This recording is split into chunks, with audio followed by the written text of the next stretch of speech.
Hello everyone, welcome to जेकी पाठशाला। मेरा नाम है मृत्युंजय। आपको मैंने अपने चैनल पर अपडेट कर दिया था कि कुछ ही दिन पहले जो है आपका एसएससी में जो भी अपकमिंग एग्जाम्स थे उसके रिलेटेड जो कैलेंडर था वो आपको जारी कर दिया गया था। इवन 2023 तक कौन कौन से एग्जाम होने हैं उसके बारे में उस कैलेंडर में दिया हुआ था, जिसमें जो था मोस्ट अवेटेड जो एग्जाम होता है CGL combined graduate level exam, जिसका 2021 का, उसके बारे में बताया गया था कि आज ही के दिन मतलब 23 दिसंबर को जो है इसका नोटिफिकेशन आपको जारी कर दिया जाएगा। तो वो भी लेट नाइट जो है, अभी मैं लेट नाइट भी आपका वीडियो बना रहा हूं, ठीक है ये, लेकिन आपको 24 को मिलेगा, ठीक है। तो 24 दिसंबर को आप को ये स्ट्रीम होगा, तो वो भी आपको जारी कर दिया गया है। तो आज जो है मैं इस नोटिफिकेशन में जितने भी चीज दिए गए हैं, चाहे एज के बारे में हो कि कहां से कब तक का एज आपको कंसिडर किया जाएगा, तो आप तो वो तो एज लिमिट जो होता है वो तो पता होता है, बट जो क्रूशियल जो डेट होता है एज का, जहां तक वो काउंट किया जाता है वो, प्लस क्वालिफिकेशन जो होता है वो, और ओबीसी सर्टिफिकेट क्रूशियल डेट जो होता है, और ईडब्ल्यूएस सर्टिफिकेट से रिगार्डिंग जितने भी क्वेरीज मैंने अभी तक देखा है सीजीएल के रिगार्डिंग, जो भी फॉर्म भरते वक्त हमें ये जरूरत होती है, उन सब के बारे में आपको पूरा डिटेल में आपको सारा इन्फॉर्मेशन दे दूंगा। इवन जो एग्जाम्स के प्रोसेस है उसके बारे में भी, और किस पोस्ट के लिए क्या क्या एलिजिबिलिटी क्राइटेरिया है वो, प्लस फोटोग्राफ, ऑनलाइन एप्लीकेशन किस तरह से, और फी पेमेंट और करेक्शन, जो भी जितना भी चीज इसके एग्जाम और इस नोटिफिकेशन से रिगार्डिंग होंगे वो सब मैं आपको इस वीडियो में बताने वाला हूं, ठीक है। दूसरा क्या है कि आपको अगर इसका नोटिस चाहिए, नोटिफिकेशन जो आपको आया है उसका पीडीएफ जो है आपको नीचे जो है मेरे वीडियो डिस्क्रिप्शन बॉक्स में आपको टेलीग्राम लिंक मिल जाएगा, वहां ज्वाइन कर लीजिए। वहां मैंने वो दो नोटिस आया, एक आपको जो है फोटो के रिगार्डिंग आया है किस तरह से करेक्शन करने हैं, और दूसरा क्या है नोटिस जिसमें कि सारा कुछ बताया हुआ है, जिसके बारे में अभी आपको बताने वाला हूं पूरा बहुत ही सिंपल वर्ड्स में। उन दोनों का पीडीएफ वहां पर डाला हुआ, आप ज्वाइन कर लीजिए, वहां से आपको वो दोनों पीडीएफ मिल जाएंगे और वहां से आप उसे डाउनलोड कर लेना, ठीक है। अब देखिए दो तरह के स्टूडेंट्स होंगे अभी मेरे पास, ठीक है। एक होंगे जो अभी न्यू बिगिनर्स होंगे जो कि चालू कर रहे हैं, और दूसरे जो है जिन्होंने पहले भी ये पेपर दे रखा है, ठीक है। तो जो पहले पेपर दे रखा है उन्हें बहुत चीज पता होंगे, बट कुछ पोस्ट जो है इसमें इंक्लूड किएंगे और भी नई नई चीजें आई हैं, तो आपके लिए भी इंपॉर्टेंट है, और जो बिगिनर्स है उनको तो सारा वीडियो देखना ही है। आप जरूर अच्छे से देखिए, सारा कुछ एक एक चीज मैं इसमें बताने वाला हूं कि किन किन चीजों का आपको ध्यान रखना, और इस नोटिस के से आपको किन किन चीजों पे ध्यान रख के आगे बढ़ के फिर फॉर्म भरना है। और फॉर्म भरते वक्त आपको मैं पहले ही बता दूं, फॉर्म भरने से पहले ये वीडियो जरूर देख लेना, आपको बहुत ज्यादा फायदा मिलेगा, ठीक है। चलिए अब स्टार्ट करते हैं। तो आप यहाँ देख पा रहे होंगे, ये आपको है कि नोटिस में क्या क्या डेट पे क्या क्या क्लोजर हो रहा है, ओपनिंग कब हो रहा है, ठीक है। एप्लीकेशन का जो ऑनलाइन एप्लीकेशन आपका है, ये आपको 23 दिसंबर से 23 जनवरी तक ये खुला रहेगा, ये तब तक आप इसको भर सकते हैं। और इसका जो यहाँ देखिएगा ऑनलाइन एप्लीकेशन का जो last date for time of receipt है वो भी आपको 23 को मतलब 11:30 बजे रात तक आपको होगा। और आप जो ऑनलाइन फी पेमेंट देखिएगा, दो तरह से फी पेमेंट होता है, एक होता है चालान के द्वारा और एक होता है ऑनलाइन। ऑनलाइन जो है आपको आप 25 जनवरी तक कर पाओगे, ध्यान रखना 25 जनवरी, ओके। लेकिन जो ऑफलाइन चालान है, ऑफलाइन चालान जो आप बैंक में जाके कटवाते हो एसएससी को ध्यान में रखते हुए, उसका नाम उसी के नाम पे कि एसएससी को देना है, वो जो रिसिप्ट होता है वो आप 26 जनवरी को आप 11:30 बजे तक आप उसको मतलब जनरेट करवा सकते हो। उस पर डेट ये होना चाहिए और टाइम इससे पहले का होना चाहिए, और उसको जो है उस चालान को आप पेमेंट कर पाओगे 27 जनवरी तक। ध्यान में आ गया, ठीक है। अब देखिए एक नया चीज जो इंट्रोड्यूस हुआ है इस बार, करेक्शन वाला। पहले क्या था कि अगर आप भर देते हो फॉर्म तो उसमें करेक्शन के लिए आप एप्लीकेबल नहीं थे, बट इस बार करेक्शन दिया गया है, जिसमें 5 दिन के लिए विंडो खुला रहेगा, 28 से लेके मतलब 28 जनवरी से लेके 1 फरवरी तक।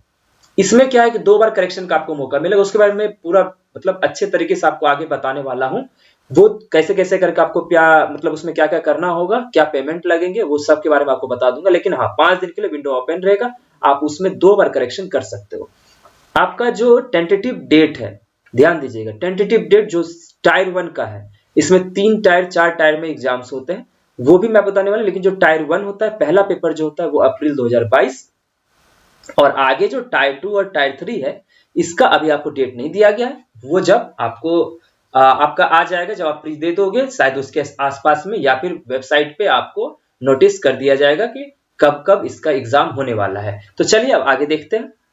दूसरा जो मेन फोकस रहता है वो है वैकेंसीज पे, कि इस बार वैकेंसी कितने रहने वाले हैं। तो इसके बारे में भी उन्होंने बता दिया है कि वैकेंसी जो है आपको आगे update vacancy position will be uploaded on the website, आपको जो अपलोड कर दिया गया वेबसाइट पे कर दिया जाएगा। और वो भी हम लगातार आपको अगर आता है तो आपको जरूर हम अपडेट इसके बारे में आपको दे देंगे। तो इसके लिए भी आपको चिंता करने की जरूरत बिल्कुल नहीं है। अब है कि सीजीएल चूंकि ग्रेजुएशन लेवल पे होता है तो इसमें बहुत सारे पोस्ट होते हैं। उन पोस्ट के बारे में आप यहाँ देख सकते हो कि यहाँ मैंने उसका कट आउट डाल दिया है कि जैसे असिस्टेंट एएसओ होता है, डबल एओ होता है, ऑडिटेड असिस्टेंट ऑडिट ऑफिसर, तो ये सारा ग्रुप बी पोस्ट होता है, ठीक है। और इसके रिगार्डिंग जो ये एज लिमिट है, ठीक है, 18 से 30, किसी में 20 से 30 होता है, तो मैक्सिमम आप यहाँ 30 देख रहे होंगे। ओके, तो ग्रुप बी पोस्ट होता है, ग्रुप सी भी पोस्ट होते हैं, बहुत सारे डिपार्टमेंट में। और क्या दिया हुआ है कि ये देखिए जो मैक्सिमम जो एज लिमिट है एक पोस्ट का जो है वो शायद 32 ईयर्स है। अच्छा हाँ, ये देखिए 18 से 32 साल भी होता है जेएसओ के लिए। ये होता है जूनियर स्टैटिस्टिकल ऑफिसर, एक होता है आपका स्टैटिस्टिकल इन्वेस्टिगेटर ग्रेड, ठीक है। तो ये डबल एओ और जेएसओ और एआई, तो इसके लिए अलग एक पेपर होता है, वो भी मैं आपको बता दूंगा। लेकिन जो मैक्सिमम एज आप देख सकते हो यहाँ पे 32 साल है, अदरवाइज 18 से 27 या 18 से 30 साल होता है अदर पोस्ट के रिगार्डिंग। आप यहाँ पे सारा पोस्ट देख सकते हो, ग्रुप सी तक, ग्रुप बी और ग्रुप सी के सारे पोस्ट के बारे में डिटेल दिया गया है। और वो किस, जैसे ये पोस्ट है मान लो ऑडिटर, ये ऑफिस ऑफ मिनिस्ट्री डिपार्टमेंट में आता है, ग्रुप सी का पोस्ट, और इसका एज लिमिट है वो है आपको 18 से 27 साल। तो ये सारा कुछ आपको ब्लॉक वाइज इसमें दिया गया, तो आप इसको आराम से एक बार देख लेना, आप इसको पॉज करके, ठीक है। या फिर आप नोटिस वहां से डाउनलोड कर लेना, वहां पे आपको ये सारा कुछ देख लेना, इसमें समय बर्बाद नहीं करते हैं। अब लेकिन जो मेन मुद्दा है आपके पास वो होता है एज लिमिट, आखिर किस एज लिमिट तक कंसीडर किया जा रहा है। तो आप यहाँ पे देख सकते हो कि आपका जो एज लिमिट है वो देखा जा रहा है आपको 1/1/2022 मतलब 1 जनवरी 2022 तक।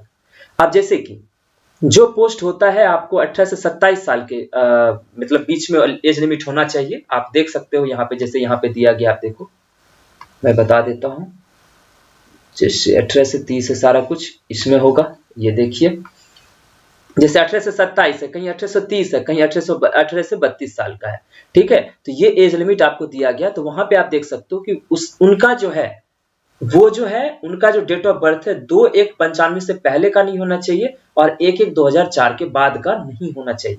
ध्यान से देखना, आप अपना डेट ऑफ बर्थ जरूर चेक कर लेना। और जो 20 से 30 साल वाले होते हैं उनका जो 2/1 मतलब 2 जनवरी 1992 से लेके 1/1/2002 के बीच में ही होना चाहिए, मतलब वहां से लेके वहां तक होना चाहिए, उससे पहले उसके बाद नहीं होना चाहिए। इसी से 18-30 के बारे में भी दिया गया है कि 2 जनवरी 1992 से लेके आपको 1 जनवरी 2004 तक का होना चाहिए। और 18 से 32 साल का जिनका दिया गया है वो 2/1/1990 से 1 जनवरी 2004 तक का उनका डेट ऑफ बर्थ होना चाहिए, इसी बीच में लाई करना चाहिए, यहां से लेके यहां तक, ठीक है।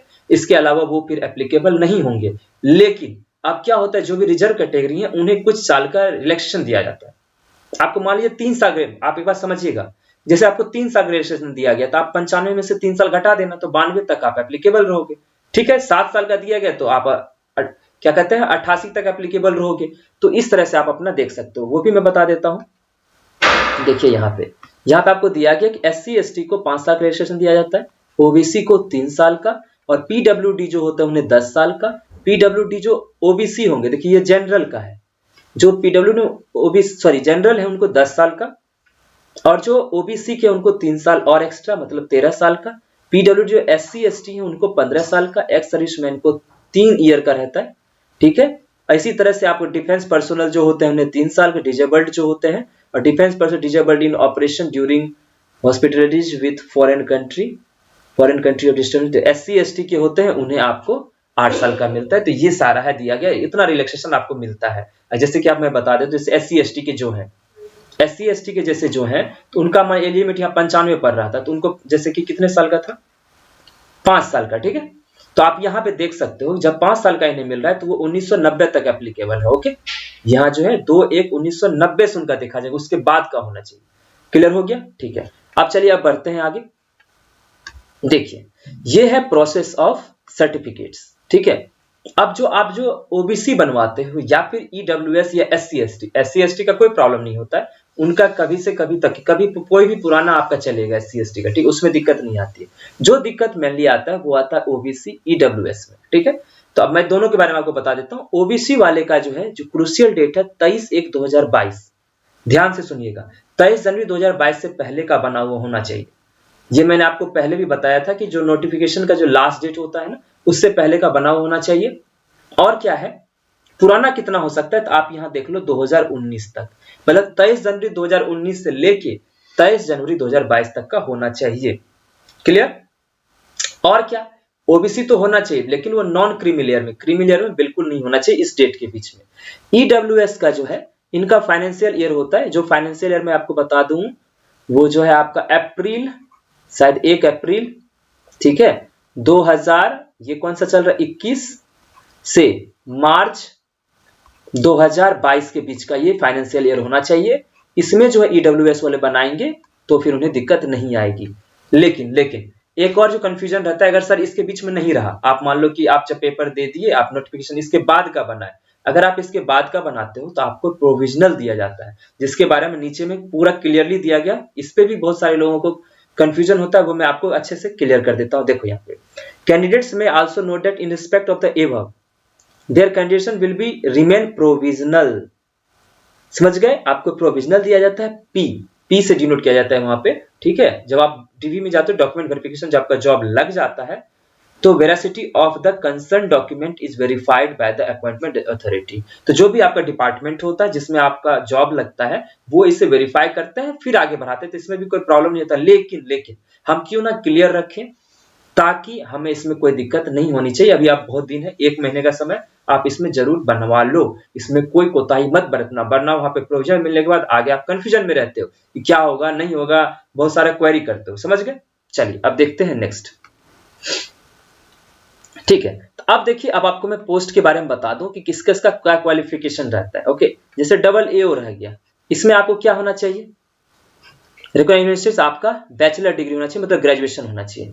अब रही बात कि सर ग्रेजुएशन मतलब कब तक कंप्लीट होना चाहिए, तो वो देखो 23 जनवरी 2022, 23 जनवरी 2022 मतलब नेक्स्ट ईयर के फर्स्ट मंथ का 23 तारीख तक आपके पास डिग्री का जो आपको मिलता है सर्टिफिकेट, वो आपको होना चाहिए।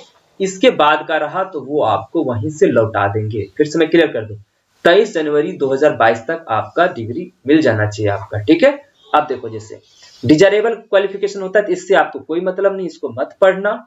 और दूसरा क्या है कि देखिए जीएसओ होता है, ठीक है, जीएसओ होता है, दूसरा होता है स्टैटिस्टिकल इन्वेस्टिगेटर ग्रेड बी, ठीक है। इसमें क्या होता है आपको कि आपको या तो आप रिगुलर यूनिवर्सिटी और institute with at least 60 marks mathematics में ले आओ, ठीक है, बैचलर डिग्री के साथ, या फिर मैथमेटिक्स एट 12th स्टैंडर्ड आपको होना चाहिए, ठीक है। देखो यहाँ पे bachelor degree any subject for regular university with at least 60 marks in mathematics at 12th level, तो दोनों में से कोई एक हो जाए तो आपका काम बन जाएगा। फिर क्या, bachelor any subject with statistics as one of the subject at degree level, जो आप बैचलर डिग्री ले रहे थे तो उस समय आपको ये होना चाहिए, या फिर 12th में जो आपको मैथमेटिक्स में 60% मार्क्स प्लस होना चाहिए, तो आप इसके लिए एलिजिबल हो जेएसओ के लिए।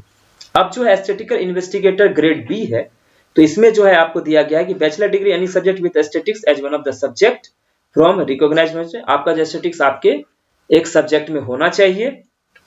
आगे देखिए और क्या दिया गया है कि studied statistical as a subject in all 3 years of, या फिर आपको जो है पूरे 6 सेमेस्टर में आपको ये चीजें होनी चाहिए कि आपका स्टैटिस्टिक्स एज अ सब्जेक्ट हो। तो आप क्या है, तो आप एक मिनट, तो आप जो है स्टैटिस्टिकल इन्वेस्टिगेटर ग्रेड बी के लिए आप एप्लीकेबल है। ध्यान में आ गया? ठीक है, अब देखिए आगे। अब ये क्या है, 3 जो है नया पोस्ट इसमें इंट्रोड्यूस हुआ है इस बार 2021 सीजीएल में। ओके, 3 के बारे में 2 आपको दिया हुआ है, एक और हुआ है, उस पर मैं आपको बता दूंगा। एसेंशियल क्वालिफिकेशन जो है इसके लिए है कि आपको बस क्या होना चाहिए, डिग्री होना चाहिए आपको ग्रेजुएशन का, और इसके लिए भी जो है ग्रेजुएशन का डिग्री होना चाहिए। आप डिजायरेबल क्वालिफिकेशन छोड़ दो, आपके पास अगर ये है तो आप सारा फॉर्म भर सकते हो। क्लियर हो गया? और अदर जितने भी पोस्ट है उसके लिए सिर्फ आपके पास डिग्री होना चाहिए ग्रेजुएशन का, तो आप उसको भर सकते हो फॉर्म। ओके, अब आगे देखो, एक मिनट रुकिएगा। तो यहां तक ये था, आपको मैंने सब कुछ लगभग यहाँ पे बता दिया है, ठीक है, क्वालिफिकेशन रेट, और 23 जनवरी के बारे में भी आपको हमने बता दिया था। अब देखिए एप्लीकेशन फी जो है आपको 100 रुपए पड़ेंगे, ठीक है।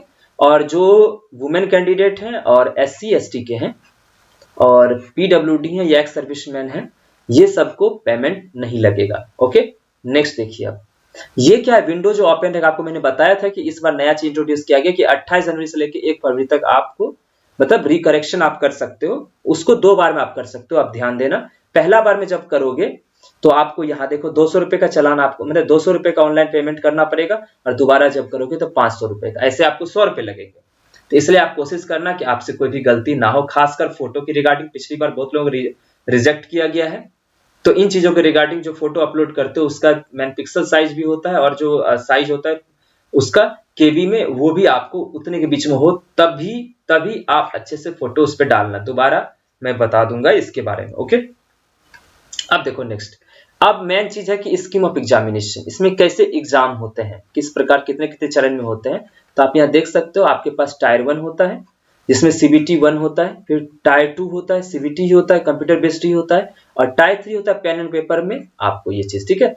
और टायर 4 होता है CPT और DEST कहते हैं, डाटा एंट्री स्किल टेस्ट, समझ गए। तो ये 4 मतलब स्टेज में एग्जाम होता है। इन सारे स्टेज को आप पार करने के बाद आपका जॉब उसमें CGL वाले सारे पोस्ट पे लगता है। आप देखिए, आपको मैं बता दूं कि किस किस पोस्ट पे मतलब किस किस टायर में आपको क्या क्या चीज पूछा जाता है।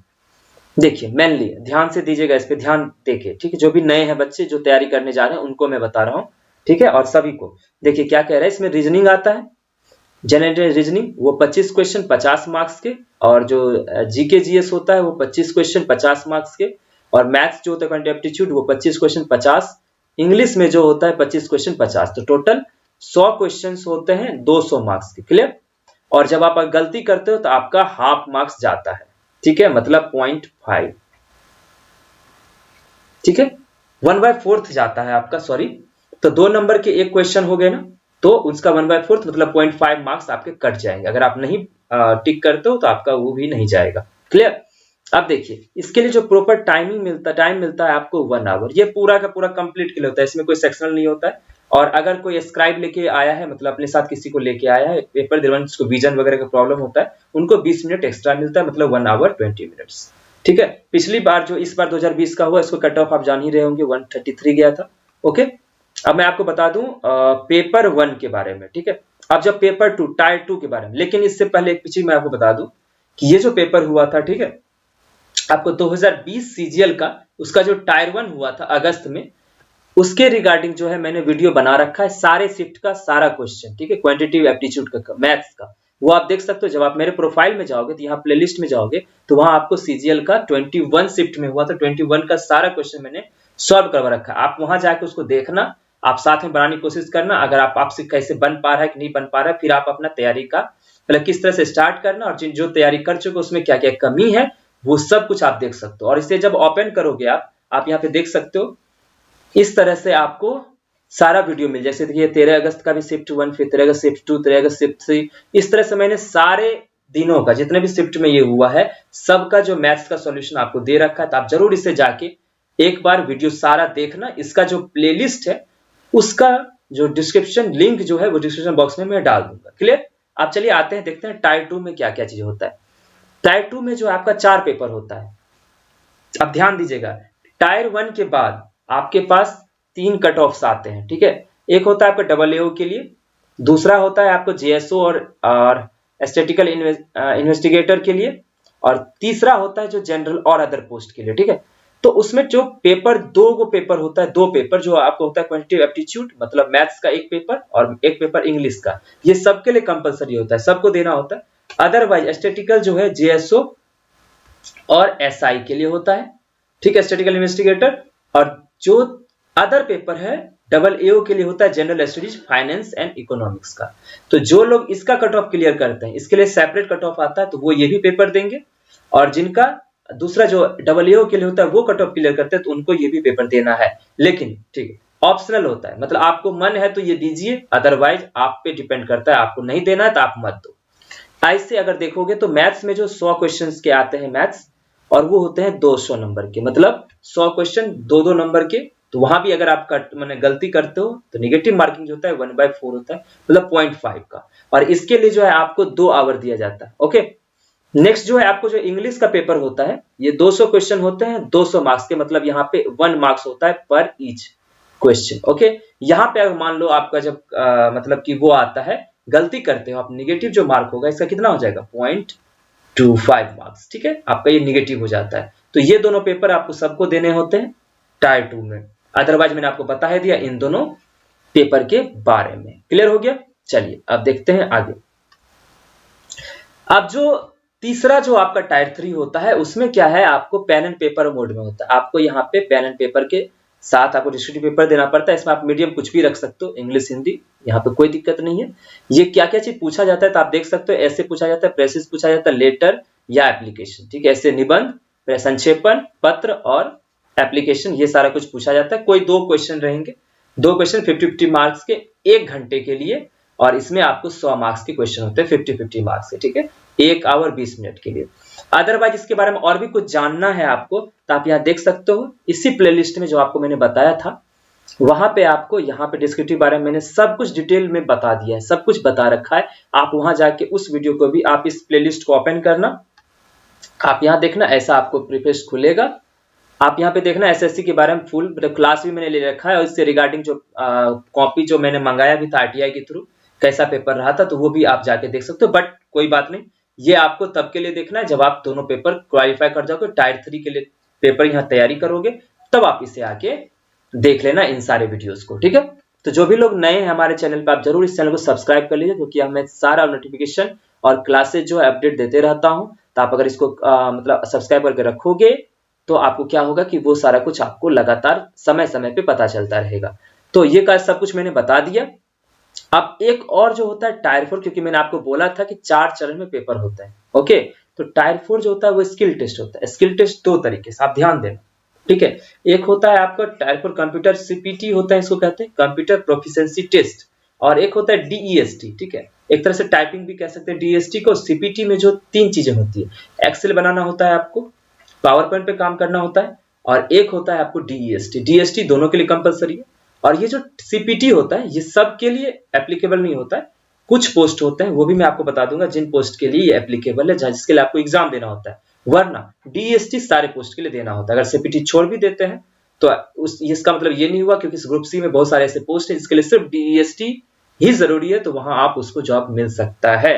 तो मैंने आपको क्लियरली बता दिया सीपीटी के बारे में। अब सीपीटी में क्या क्या चीजें होती है वो सब कुछ मैं आपको बता देता हूं। देखो यहाँ पे अब ये आपको दे दिए, बता रहा है मैं कि स्किल टेस्ट में 2 तरह से होते हैं। एक डीएसटी होता है। डीएसटी क्या होता है, मेनली आपको समझना है कि उनका कहना है कि 8000 जो की डिप्रेशन होता है पर आवर होना चाहिए कंप्यूटर, 1 घंटे में 8000, ठीक है।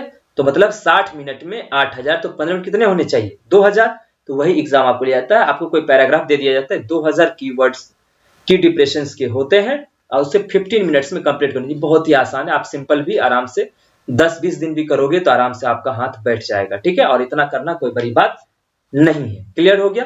ठीक है। तो ये तो होता है डीएसटी जो सबको देने होते हैं। उसके बाद क्या है सीपीटी के बारे में।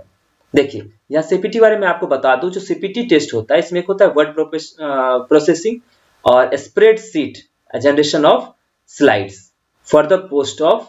देखिए तो ये 2 पेपर होते हैं, वर्ड प्रोसेसिंग होता है, ठीक है, और स्प्रेडशीट होता है, और एक होता है जनरेशन ऑफ स्लाइड्स, ठीक है। तो ये चीज आपके पेपर में आते हैं। अब इसमें क्या है, ये किस किस पोस्ट के लिए होता है, तो आप देख सकते हो एएसओ इन सीएसएस, एमईए और एएफएचक्यू, ठीक है। फिर assistant in serious fraud investigation SFIO under the ministry of corporate affairs, assistant GSI, ठीक है।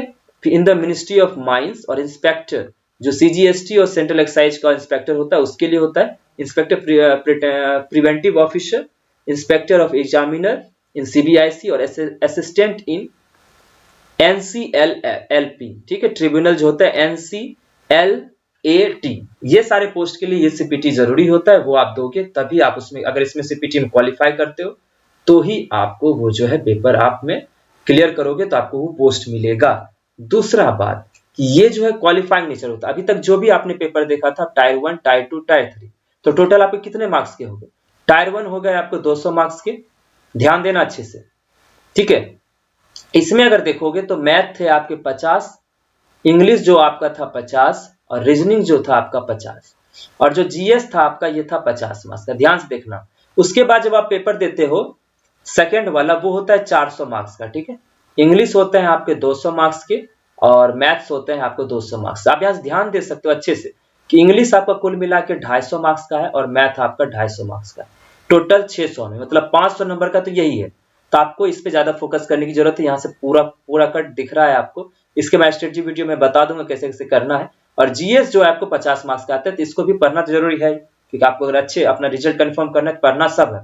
और रीजनिंग जो होता है 50 मार्क्स, तो कुल मिला के आप इंग्लिश और मैथ देख सकते हो। और अगर अदरवाइज जो लोग डिस्क्रिप्टिव लिखते हैं, ठीक है, मतलब टायर 3 की मैं बात कर रहा हूँ, टायर 3 में जो है उनको आते हैं 100 मार्क्स का। इंग्लिश का लिखते हैं तो आप सोचो कि कितने मार्क्स का टोटल हो जाता है, टोटल 700 मार्क्स होता है। उसी में आप जितने नंबर लाते हो उस बेसिस पे आपका सिलेक्शन कंफर्म होता है। क्लियर? और ये जो आपको टायर 4 है सीपीटी होता है, ये सिर्फ क्वालिफाइंग नेचर होता है। क्लियर हो गया? अब देखिए आगे लास्ट है, अब ज्यादा समय आपका नहीं लूंगा क्योंकि अब लास्ट ही बता रहा हूं।